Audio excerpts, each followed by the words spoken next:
우리 하나님 말씀 구약성경 여호수아 18장 1절 말씀입니다.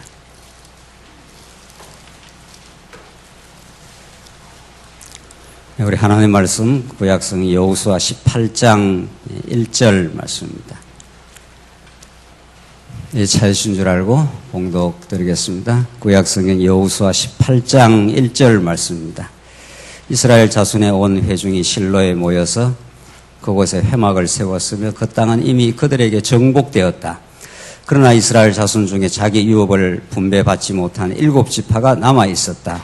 여호수아가 이스라엘 자손에게 말하기를 너희가 언제까지 여호와 너희 열조의 하나님께서 너희에게 주신 땅을 차지하러 가기를 지체하겠느냐. 너희는 각 지파마다 3사람씩 뽑아라. 내가 그들을 보낼 것이니 그들이 일어나서 그 땅을 두루 다니며 각각 받을 유업의 땅을 자세히 그려가지고 내게로 돌아오라. 그들은 그 땅을 7부분으로 나누는데 유다는 남쪽 자기 지역에 거주하고 요셉의 집은 북쪽 자기 지역에 거주할 것이니 너희는 그 땅을 7부분으로 그려서 여기 내게로 가져오라. 내가 우리 하나님 여호와 앞 여기에서 너희를 위해 제비를 뽑을 것이다. 그러나 레위 사람은 너희 가운데 분깃이 없을 것이니 이는 여호와의 제사장 직분이 그들의 유업이기 때문이다. 갓과 르벤과 므낫세 지파의 절반은 요단 건너편 동쪽에서 자기들의 유업을 받았으므로 이것은 여호와의 종 모세가 그들에게 나누어 준 것이다 라고 하였다. 우선 7절까지 봉독드렸습니다. 오늘 본문에 개진되는 미정복지회를 하나님께서 그림을 그려가지고 오라.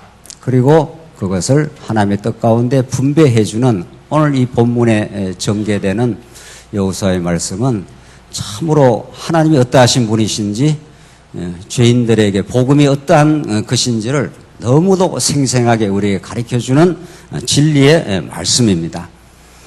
여호수아가 가나안 땅을 정복하게 된 것을 우리는 쭉 공부를 해왔는데 여호수아와 이스라엘 백성들의 힘으로는 도저히 정복할 수 없는 땅으로 하나님이 그렇게 만들어 놓고 하나님께서 정복하라고 그렇게 하시는 겁니다.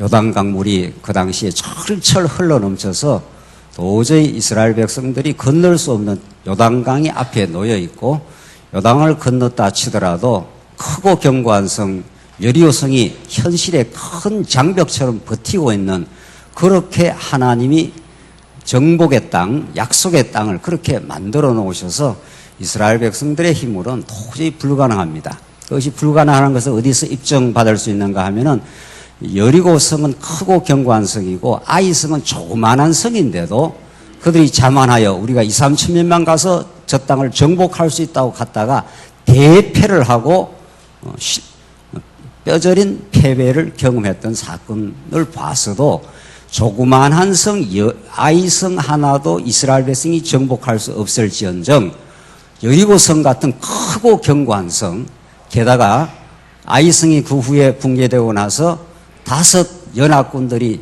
물밀들 쳐들어오면서 그 다음에 하솔 전쟁에서 더 많은 연합군들이 쳐들어오는데 이스라엘 백성들의 힘으로는 도저히 정복할 수 없는 땅입니다. 그러나 하나님이 언약하시고 그 언약을 신실하게 이루시는 하나님 그 살아계심의 확정 사건으로 하나님께서 여리고성도 붕괴되고 아이성도 붕괴되고 수많은 가나안 땅들을 하나님께서 파죽지세로 수십 개의 성을 정복해 사건들을 우리 지지난 시간까지 확인한 겁니다. 그것이 여호수아에게는 놀라운 하늘이 주는 믿음이 되어서 이제 미처 아직 정복하지 못한 땅을 왜 지체하고 있느냐. 가서 두루 다니면서 지도를 만들어 와라. 그림을 그려와라. 그러면 내가 주겠다는 겁니다. 이것은 아직 정복하지도 않은 땅을 이미 뚝뚝 잘라가지고 7지파에게 우리 지난 시간에 확인한 대로 이미 요단강 동편 땅은 2지파 반에게 이미 나누어 줬습니다. 이 땅 정복하는 것도 그렇게 만만치 않았습니다. 만만치 않는 정도니까 불가능한 땅입니다. 바산왕, 시온왕 이런 간팍한 족속들이 여기 포진해 있어서 이스라엘 백성이 그냥 지나가기만 해달라. 지나갈 때 그냥 공짜로 물을 먹지 않겠다. 돈까지 다 주겠다. 어림도 없습니다. 딱 도사리고 있어서 이 가는 길을 막아 나서는 큰 현실의 벽이 딱 부딪힌 겁니다. 그러나 하나님께서 요단 동편 땅도 하나님의 능력으로 하나님이 약속했기 때문에 이미 아브라함에게 그 땅을 주시겠다. 이렇게 500년 전에 거의 아브라함에게 그 이전 아담에게 약속한 것이 아브라함이 이어지고 직접적으로는 모세가 여호수아에게 그렇게 약속도 했습니다. 너희들 반드시 들어간다. 두려워하지 마라. 들어가면 된다. 그리고 더 직접적으로 여호수아에게 모세가 죽고 나서 여호수아에게 하나님 나타나서 네가 발로 밟는 땅을 하나님이 주시겠다. 그런 겁니다. 네가 발로 밟는 땅을 하나님 주시니까 두려워하지 마. 그러니까 현실적으로는 두려워할 수밖에 없는 도저히 불가능한 상황 속에서 하나님이 언약하셔서 모세에게 재확인하고 또 확인하고 그래서 반드시 이 땅을 정복해 들어간다. 그런데 실제로 여호수아가 그 수많은 성읍들을 이렇게 정복을 하게 된 겁니다. 이 언약대로 그대로 이게 사실화가 된 거죠. 그래서 믿음이라는 것은 언약만으로는 안 생깁니다. 아브라함이 얼마나 언약을 받았습니까? 갈대아 우르에서 네가 네 자손들이 하늘의 별과 바닷가의 모래처럼 되어서 큰 민족을 이루고 복의 근원이 된다. 하나님께서 아브라함이 약속을 했어도 약속이 이 약속이 실제로 사실화, 역사화 될 때까지는 믿음이 잘하지 않습니다. 불신앙을 하는 거죠. 10년이 지나도 아이가 나오질 않으니까 부인이 사라가 하나님이 안 주실란가 보다 이렇게 하지 않습니까? 그러면 우리가 일반적으로 생각하면 우리는 말씀 전체의 이렇게 원리를 알고 나면 약속한 하나님이 거짓말 하지 않습니다. 시건치 않는다. 하나님이 하신 말씀은 땅에 떨어지는 법이 없다. 반드시 성취된다 이런 거죠. 예. 그러니까 그 하나님이 진짜로 믿어졌으면 10년이 아니라 100년이 지나도 호백발이 되어도 하나님 못하시는 일이 없다. 이 우주를 창조할 때 아무 재료도 없이 빛이 있으라면 빛이 있고 우주가 존재하라면 존재하게 된다. 없는 데서 창조하시는 분이시다. 영원으로부터 창조하시는 분이시다는 걸 그런 하나님을 알았다면은 그 살아계신 분을 알았다면은 불신앙은 안 하죠. 그러나 어디 그렇습니까? 언약이 이루어지기까지는 아브라함이 안 믿어집니다. 지금 10년이 지났는데도 무슨 약속이 주려면 빨리빨리 줘서 보통 결혼해서 1년이 지나면 아이를 낳아야 건강한 남녀라면 안 나오는 거 보니 하나님이 잊어버렸든지 안 되는 거다. 그렇게 해서 방법을 쓰는 겁니다. 하가를 취해라. 그러니까 덜렁 아브라함이 들어가서 이스마엘을 놓지 않습니까? 안 돼. 약속으로 난 자녀가 아니야. 그럼 그 다음에 안 되면은 그 다음 이듬 해나 줘야지. 안 줍니다. 불가능합니다. 하나님 불가능한 상황으로 몰아가서 99세에 하나님의 성취하지 않습니까?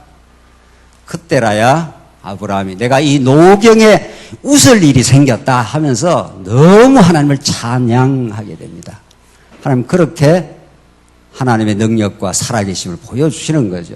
그러니까 여호수아도 마찬가지입니다. 그러니까 아브라함이 이 언약이 이루어지고 나서 믿음이 이제 생긴 거 아니에요? 너 자식 갖다 바쳐. 어떻게 얻은 아들인데 무슨 소리 합니까? 이렇게 나와야 되잖아요. 그렇지 않습니다.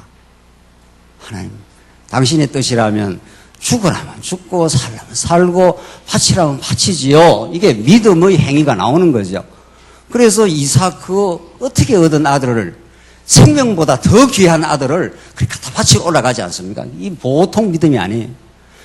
그렇게 믿음을 하나님이 불가능한 상황에서 가능하게 만드신 하나님이니까 맞습니다. 하나님 살아계십니다. 하나님 지금도 살아계십니다. 이렇게 되는 거죠. 그래서 여호수아도 도저히 불가능한 요단강, 여리고성, 아이성항에서 한 대패를 하고 그 많은 수많은 대대적인 연합군들의 도전 속에서도 그 땅을 32개 도성을 정복을 했습니다. 언약이 이루어진 겁니다. 아브라함 언약 이루어지고 모세에게 반복한 언약이 이루어지고 나니까 믿음이 생긴 거죠. 그래서 이제 미래가 보이는 겁니다. 미래가. 하나님이 과거에 하신 언약이 현재에서 사실로 성취되고 나니까 진짜 하나님 살아계시는구나. 하나님 진짜 능력이 많으시구나. 우리는 불가능한 줄 알았는데 이런 말이죠. 하나님이 가능하게 하셨구나. 그 사실로서 확정이 떨어지고 나니까 그 다음 이제 미래가 이제 보이는 거죠. 그림 그리고 와라. 그래서 유다 지파, 지난 시간 에브라임, 므낫세, 반지파 이렇게 했는데 나머지는 아직은 정복을 아직 하질 않았습니다. 7지파가 남아있는데 그냥 정복도 안 한 땅을 가지고 정복하고 나서 분배한다는 거는 그 괜찮지 않습니까? 정복을 했으니까. 그렇잖아요. 정복한 땅을 이렇게 뚝뚝 하나님 뜻 가운데 나누어서 주는 거는 그거는 우리가 일반적으로는 이해가 가는데 정복도 안 한 땅을 그림만 그려오라는 겁니다. 이걸 기독교 믿음이라고 합니다. 우리가 지금 천국을 가지는 않았지 않았어요? 그러나 이미 하나님께서 언약을 통해서 언약의 자손 예수 그리스도를 통해서 우리가 죄에서 자유를 얻은 겁니다.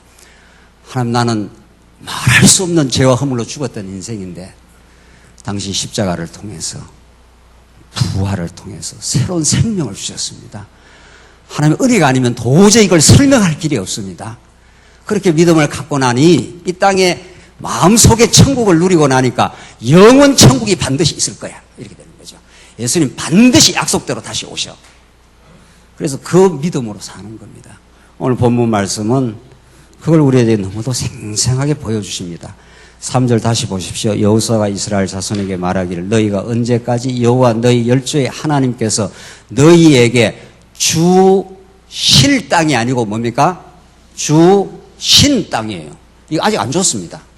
이게 정복을 해야 되는 땅인데 여호수아가 믿음이 이제 와버렸습니다. 이런 험난한 광야를 여호수아가 거쳤고 지금 요단강이 갈라지는 기적을 봤고 여리고성이 그냥 돌기만 돌았는데 와르륵 무너지는 걸 봤습니다. 맞습니다. 하나님 살아계십니다. 당신이 역사의 주관자입니다. 우리는 아무것도 아닙니다. 당신이 허락하지 않으면 우리는 한 걸음도 갈 수가 없습니다. 그렇게 믿음이 오고 나니까 지금 그림 그려와라 이렇게 된 겁니다. 이걸 히브리서는 믿음은 바라는 것에 뭐라고요? 실상이라. 이게 바라는 겁니다. 이스라엘 백성들이 꿈에도 그리는 가나안 땅입니다. 이게 애굽 400년을 종살이 경험했고 40년 광야에 유리방황하면서 고통을 치렀던 이스라엘 백성들, 그들에겐 그 고난이 깊을수록 정말 약속의 땅이 간절히 바라는 것입니다. 그 바라는 것을 실상으로 받아버린 겁니다. 언제? 약속의 땅을 지금 2지파 반, 유다 지파, 에브라임 지파, 므낫세 지파를 실상으로 받아버렸기 때문에 미래는 반드시 돼. 이렇게 되는 거죠. 우리가 정복하는 땅이 아니라 하나님이 약속해서 주실 땅이야. 그래서 여러분과 저도 이 고난의 세상을 살아가면서 이 죄와 고난의 세상을 반드시 극복한, 다시는 눈물과 고난이 없는 땅. 어제 이영채 권사님이 천국으로 하나님이 불러가셨는데 다시는 아픔이 없는 땅, 그 고난과 죄와 죽음이 없는 그 땅을 반드시 하나님께서 주실 것이라고, 그 소망 가운데 우리를 살게 하시려고 여호수아가 너희에게 안식을 다 주셨다면은 왜 새로운 안식을 이야기했겠느냐. 이 땅 불완전합니다.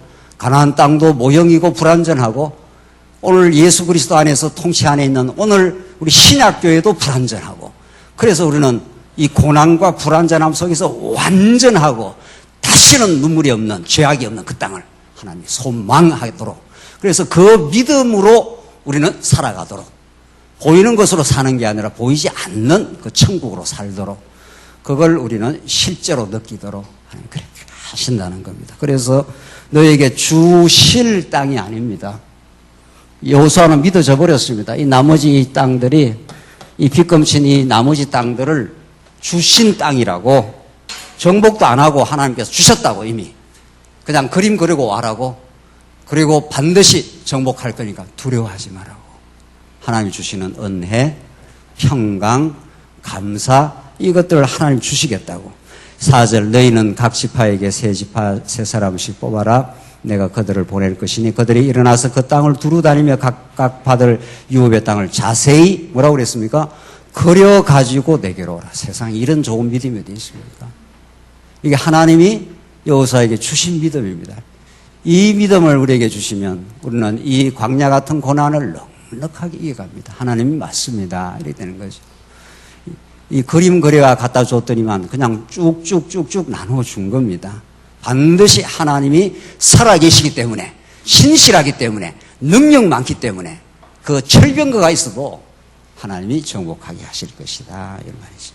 5절 그들은 그 땅을 7부분으로 나누는데 유다는 남쪽 자기 지역에 거주하고 요셉의 집은 북쪽 자기 지역에 거주할 것이니 너희는 그 땅을 7부분으로 그려서 여기 내게로 가져오라. 내가 우리 하나님 여호와 여기에서 너희를 위하여 제비를 뽑을 것이다. 그래서 나누어 줄 때도 하나님께서 제비를 뽑아라. 그리고 잠언서에 보면 사람이 제비를 뽑으나 작정은 누구에게로부터 말미암음이라?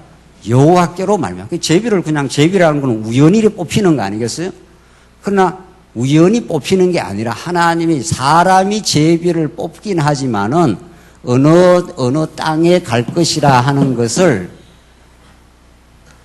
서로 싸움 박질하거나 그렇게 하지 않도록 사람이 딱 뽑으면은 제비를 뽑는데 딱 북쪽에 하나님이 작정되어 있으면 그쪽으로 가도록 되어 있다는 겁니다. 그러니까 사람 뜻대로 천국이 정복되는 게 아니다. 하나님의 작정과 그 뜻대로 여러분과 저가 이 믿음을 가지고 저 천국을 소망하며 살도록 그렇게 하나님이 해놓았다는 겁니다. 우리의 능력과 우리의 공로가 하나도 없다는 겁니다. 그래서 지금 제비를 뽑아라는 겁니다. 7절 그러나 너희 사람은 너희 가운데 분깃이 없을 것이니 이는 여호와의 제사장 직분이 그들의 유업이 이기 때문이다. 각과 루벤과 므낫세 지파의 절반은 요단 건너편 동쪽에서 자기들의 유업을 받았으므로 이것은 여호와의 종 모세가 그들에게 나눠 준 것이다. 그냥 그저 선물로 받는 겁니다. 천국을, 예수를, 영생을 그저 천국으로 받았기 때문에 모든 게 하나님의 은혜입니다. 이 고백과 찬양을 만드시려고 하나님은 대적도 크게 만들어 놓고 도저히 건너갈 수 없는 요단강도 철철 넘치도록 만들어 놓고 그래서 건너가서 그 땅을 차지하고 분배받았을 때 이건 하나님께서 만세전에 허락하신 구약식으로 표현하면 성전을 열 때 하나님이 식양도 사이즈도 다 정해가지고 딱 성전을 그대로 정한 대로 성전을 성막을 만들어라 이래 있단 말이죠. 어떤 거 하나도 우리가 해낸 게 없습니다. 어떤 거 하나도 하나님이 주신 선물이고 은혜의 작정입니다. 그게 예수로 나중에는 성취가 됩니다. 예수는 우리가 오라고 해서 왔습니까? 언제? 우리가 필요하다고 간절히 요구를 했습니까? 하나님께서 우리를 죄악 가운데 가두어 놓으시고 예수가 아니면 도저히 목마름을 우리에게 주시고 의에 줄이고 목마름을 주셔서 배고픔을 주셔서 예수로 먹고 예수로 갈증을 해소하도록 그렇게 하나님 그 천국 기쁨을 주시겠다는 겁니다. 그래서 8절 보시면은 8절 계속 보시면 8절로 10절은 이제 진짜 명한 대로 그려온 지도를 놓고 진짜 분별을 하나하나 해줍니다. 이 믿음의 행위를 하나님께서 하게 하시는 거죠. 8절 그 사람들이 일어나 떠날 때 여호수아가 그 땅을 그리러 가는 자들에게 명령하기를 너희는 가서 그 땅을 두루 다니며 그것을 그려가지고 내게로 돌아와라. 내가 이곳 실로 여호와 앞에서 너희를 위하여 제비를 뽑을 것이다 하였다.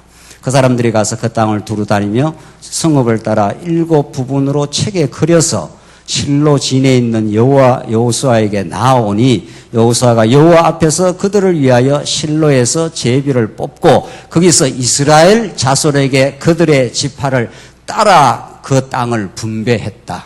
진짜 놀라운 믿음의 행위가 하나님께 주신 믿음에 이렇게 하나 또 7지파를 나눠가지고 이렇게 나누어 분배까지 싹 다 해줘버렸어요. 이건 하나님께서 이미 작정하고 언약한 약속의 땅이다. 이렇게 하나님의 기쁘신 뜻대로 나누어 줘버렸습니다. 제비 뽑아가지고 천국은 아침 일찍 일꾼을 고용하려고 간 포도원 주인과 같으니 이제 예수님이 복음서에서 이 천국을 설명하는 한 예입니다. 아침에 일찍 나와서 9시에 나가보니까 노는 사람이 있어서 한 데나리온 품삯을 주니까 와서 일해라. 12시에 나가서 들어와라. 3시에 나가니까 또 사람이 또 들어와라. 한 6시쯤 이제 해 그름이 일이 마칠 때쯤 되면 또 놀고 있는 사람이 또 들어와라. 그 마지막 일꾼이 들어오자마자 이제 심하게 고동이 불었습니다. 이제 일이 옛날에 뭐 일하면 끝나는 시간이 땡땡 쳤단 말이죠. 그래서 그 주인이 이제 품삯을 나눠주는 겁니다. 저녁 6시에 들어온 사람은 들어오자마자 일을 하나도 안 하고 들어와서 뭐 이제 호미 들고 뭐 들고 일하려고 하는데 일이 끝나버린 거 아니에요. 그 일 하나도 안 했어요, 그 사람은. 그 사람은 어떻게 들어왔다 보니까 일이 끝나버린 거죠. 주인이 와서 저녁 늦게 온 사람부터 품삯을 갚아주는데 약속한 그대로 한 데나리를 주는 겁니다.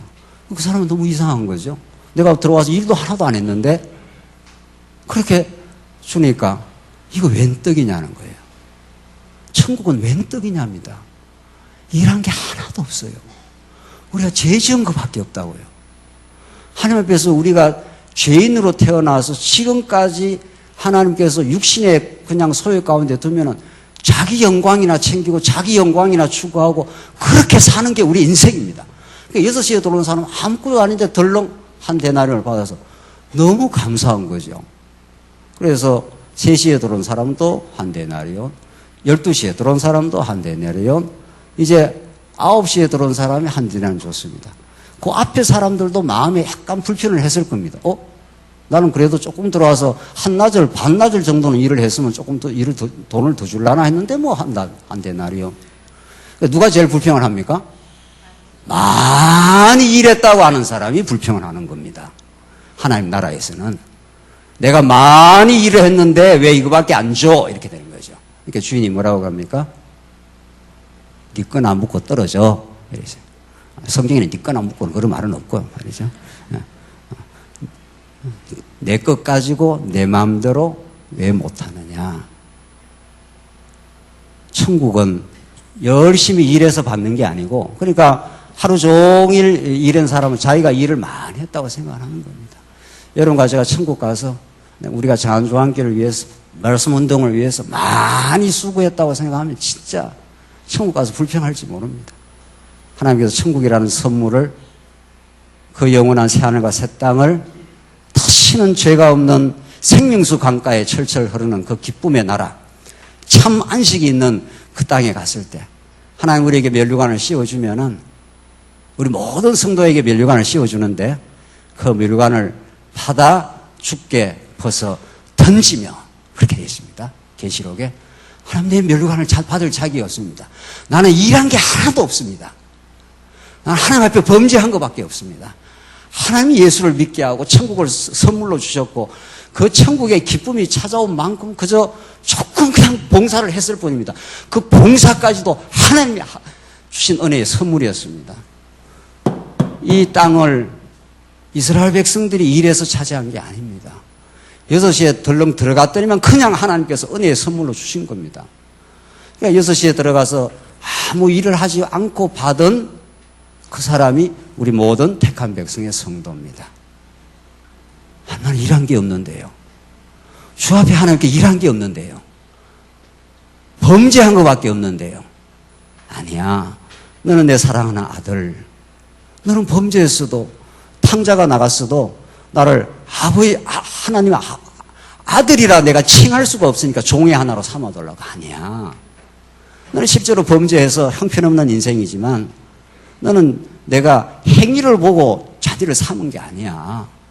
너는 존재적으로 내 자녀야. 내가 망가졌어도 내 자녀야. 이게 복음이에요. 천국은 그렇게 우리에게 주어진 겁니다. 그래서 진짜 천국의 기쁨과 은혜를 누리는 사람은 내가 말할 수 없는 죄인이라고 깨닫는 사람입니다. 하나님, 나는 아무것도 한 일이 없습니다.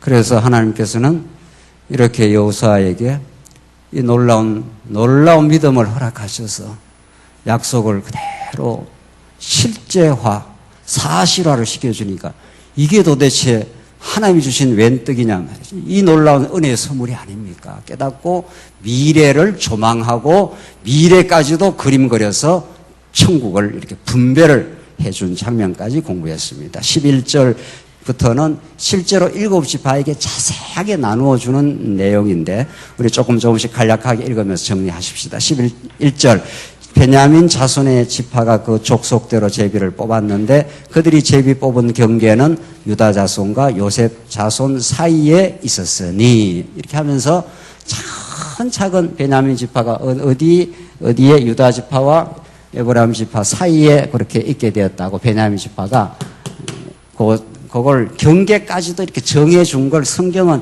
자세하게 밝히지 않습니까?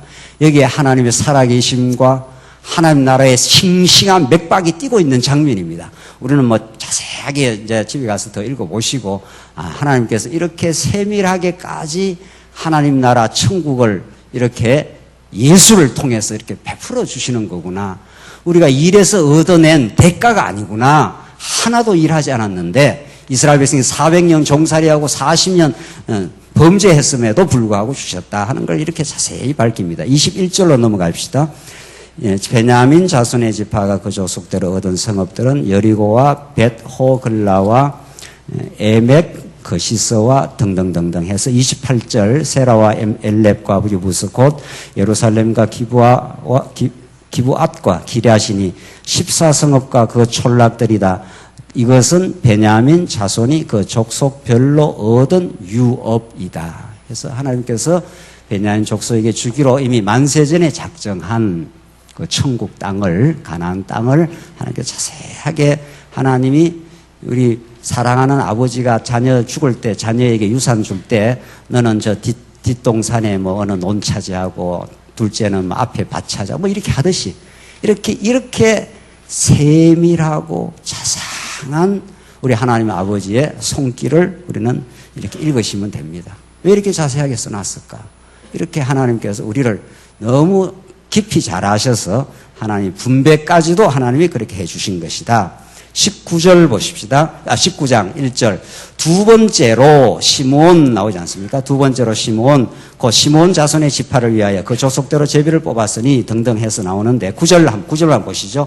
시므온 자손의 유업은 유다 자손의 유업 가운데 있었는데 이는 유다 자손의 분깃이 너무 많으므로 시므온 자손이 그들의 유업 가운데서 자기들의 유업을 얻게 되었기 때문이다. 그 유다 자손의 분깃이 많아가지고 시몬 자손이 그들의 유업 가운데서 좀 분깃을 얻었다 하는 내용입니다. 이것은 창세기에 예언이 되어 있습니다. 창세기 49장에 이 시몬 지파는 이스라엘 중에서 하나님이 흩어겠다 하는 그 예언대로 이 유다 지파의 한 몫을 이렇게 받게 되도록 그렇게 되어 있습니다. 그러니까 더 자세한 건 창세기에 12지파에게 야곱이 축복을 한 그 내용 그대로 그 언약 예언에 따라서 하나님께서 이렇게 분배해 줬다는 걸 알 수가 있습니다. 10절 보시면은 세 번째로 스불론 자손을 위하여 나오지 않습니까? 17절 보십시다. 네 번째로 이사갈 자손을 위하여 그 족속대로 제비를 뽑았으니 하면서 그들의 경계는 하고 쭉 경계를 밝혀줍니다. 그 다음 32절 넘어가 봅시다. 여섯째로 납달리 자손을 위하여 납달리 자손의 족속별로 제비를 뽑았으니 여섯째. 그 다음에 40절 넘어갑시다. 일곱 번째로 일곱 지파에게 나눠준다는 그대로를 밝히는 겁니다. 40절 일곱 번째로 단 자손의 지파를 위하여 그 족속대로 제비를 뽑았으니 하면서 등등등등등등 해서 여러 경계를 하나님께서 이렇게 정해 주셨다. 그래서 우리 지난 시간에도 이야기했대로 잠언에 이 선조가 이렇게 정해놓은 이 지계석을 옮기지 말라 하는 그 잠언의 말씀이죠. 잠언이 하나님의 주권성을 가리키지 않습니까? 그러니까 이렇게 다 경계대로 경계라고 했지 않습니까? 경계를 밝혀준 건데 경계에다가 표식을 해놓은 것이 지계표입니다. 땅의 경계를 표식을 다 해놨다. 이렇게 하나님께서 천국 땅을 이 구약에는 가나안 땅 이스라엘 백성들을 여러분과 저에게는 이게 천국의 예표의 모형 아닙니까? 이게 천국 땅을 죄악이 가득 찬 도성 우리가 우리의 힘으로 도저히 정복할 수 없는 죄악의 도성을 하나님께서 여리고성, 아이성, 5지파 아직 정복하지 않는 땅도 하나님께서 쾅쾅쾅쾅 무너뜨리고 그림 그려가지고 다 이렇게 경계를 만들어줘서 지계표를 딱 세워놨습니다. 하나님이 주신 이 경계를 옮기지 마라. 이렇게 딱 하나님께서. 너무 기가 막히는 거죠. 그래서 하나님이 일하지도 않는, 하나님 앞에서 공로가 없는 광야 40년 동안 범죄만 한 이스라엘 백성들에게 하나님께서 그저 은혜로 예수 그리스도를 통해서 우리들에게는 천국을 그저 은혜로 하나님께 주시겠다고 하는, 그래서 우리에게 찬양을 만들어내십니다. 맞습니다. 하나님이 주신 것입니다. 내가 한 게 하나도 없네요. 이렇게 하나님만 찬양을 하는 거죠. 그게 내가 한 게 10%만 있으면 10%는 내 찬양을 해야 되고 90%는 하나님 찬양을 해야 될 거 아니에요. 천국 가서도 하나님 찬양 90%, 10% 내 찬양, 또 알미니안 신앙은 그 정도가 아니에요. 50%는 내 찬양을 하고 50%는 하나님 찬양한다는 거 아닙니까? 하나님께 구원의 밧줄을 내려주면 잡는 건 또 내가 잡는다는 거니까. 내가 열심히 잡아야 천국 간다니까. 그래서 우리는 알미니안 신학이 아니라 그게 철학이고 인본주의라는 거 아닙니까? 우리는 전적으로 하나님이 작정하시고 하나님께서 전적으로 정복해 하시고 분배까지도 그림까지 그려서 하나님 주셨으니까 내 찬양할 게 없다는 겁니다. 그래서 고린도 전후서에 우리는 자랑할 것이 없는 존재들이라고, 그 자랑에 대한 이야기를 그렇게 많이 하는 겁니다.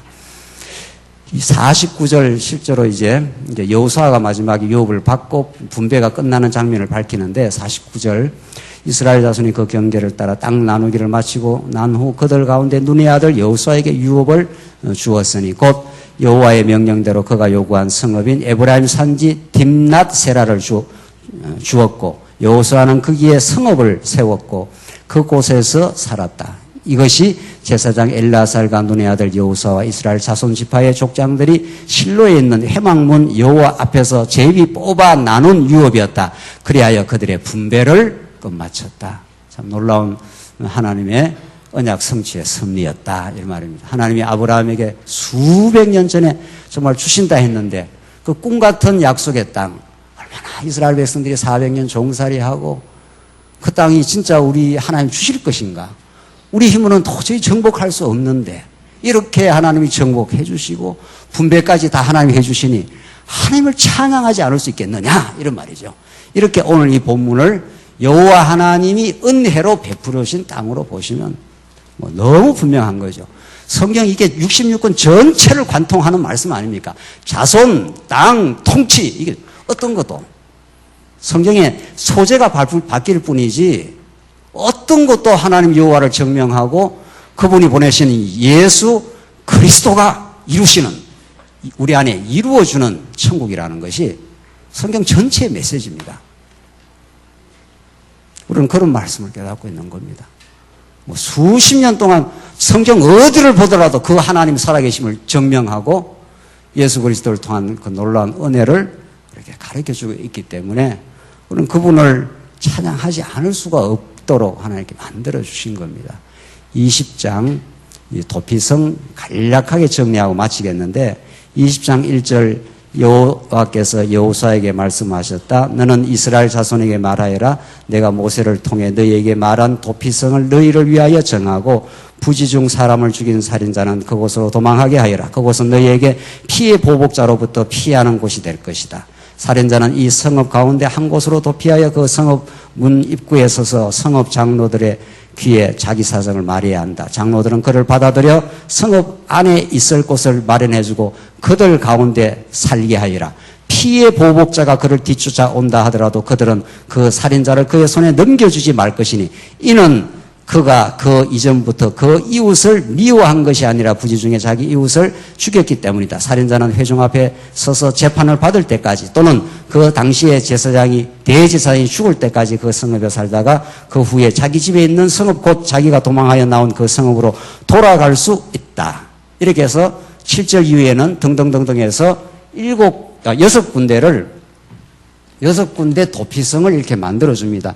요단 동편 땅에 3군데, 요단 서편 땅에 이렇게 3군데.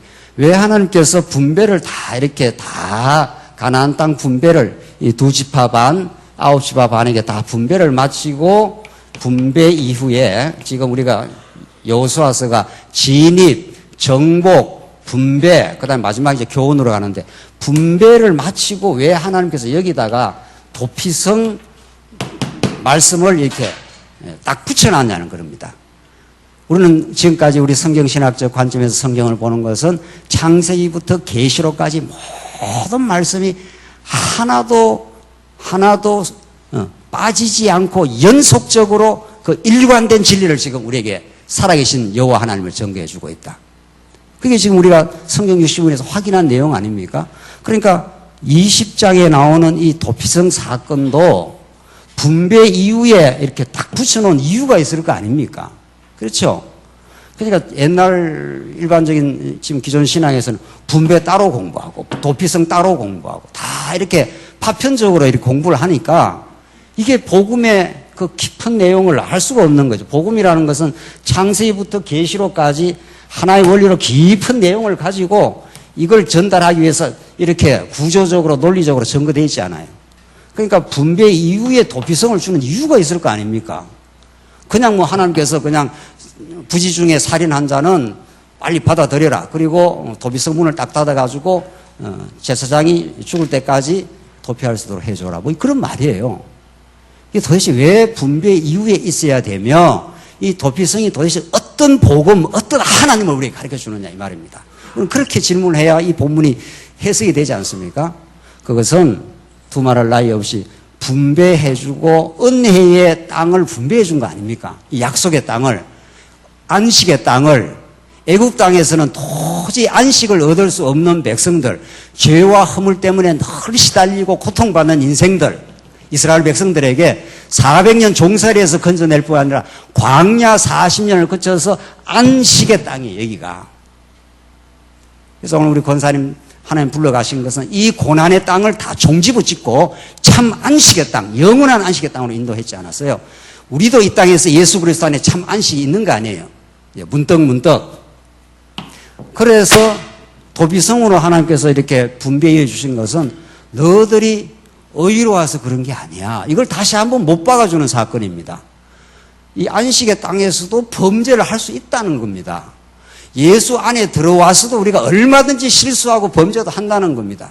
그래서 사도 바울이 사도 바울이 로마서 7장은 로마서는 이미 바울이 헐헐 복음 안에서 살았던 그런 예수 안에 있었을 때입니다. 그러나 사도 바울이 고백하기를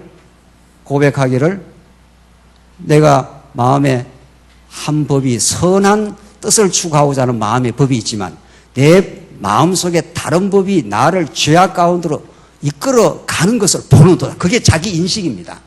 우리 예수 믿는 사람도 그 자기 인식을 하는 겁니다. 아, 맞아. 내 안에 아직도 악이 있구나. 이렇게 되는 거죠. 그러니까 이스라엘 백성이 가나안 땅을 다 분배하고 차지했는데도 또 하나님께서 그냥 버려두면은 실수를 할 수 있는 겁니다. 그러니까 그때 죽으면 안 되잖아요. 율법에 의하면 바로 죽여야 되니까. 살인자는. 살인하는 게 우리 예수 안에서는 미워하는 게 이미 살인한 거니까. 그때 피할 수 있는 도피성을 하나님께 만들어 주셨다. 이 얼마나 참 안식의 땅입니까? 그러니까 살인을 부지 중에 잘못했을 때 뒤에서 그걸 보복자가 와서 죽이려고 온다는 거 아닙니까? 그런데 도피성 안으로 쏙 들어가면 문이 착 잠겨가지고 살았다 이렇게 하지 않겠어요? 여러분과 제가 예수 안에 있기 때문에 살았다 이렇게 된 겁니다. 우리 이 고난의 세상, 죄를 가지고 있는 이 세상 속에서 예수 안에서만 살았다는 말이 나오는 겁니다. 예수가 우리의 도피성입니다. 그 안식의 땅에서도 하나님께서 구약이 불완전하기 때문에 또 범죄하고 실수할 때 하나님께 또 피할 수 있는 도피성, 진짜 영원한 도피성 대신 예수를 우리에게 선물로 주시겠다고 하는 여호와 하나님의 약속의 말씀입니다. 이 말씀 안에 우리는 살 수가 없는 겁니다. 우리는 시시때마다 범죄하고 어리석음을 범할 때마다 하나님 살려주십시오. 우리를 도피성에서 살았다고 고백할 수 있습니다. 이런 거죠. 기도하십시다. 자비하신 하나님 아버지, 우리는 예수님 아니면 살 수가 없습니다. 우리가 죄와 허물 때문에 우리가 얼마나 범죄하며 어리석으며 때때마다 하나님 반역하며 우리가 건덕을 다 상실하며 살 때가 많지만 하나님 우리를 살려주시고 예수 안에서 참된 도피성이 되어 우리 하나님만 찬양하는 참 믿음이 있게 하시옵소서. 예수님 이름으로 기도하옵나이다. 아멘.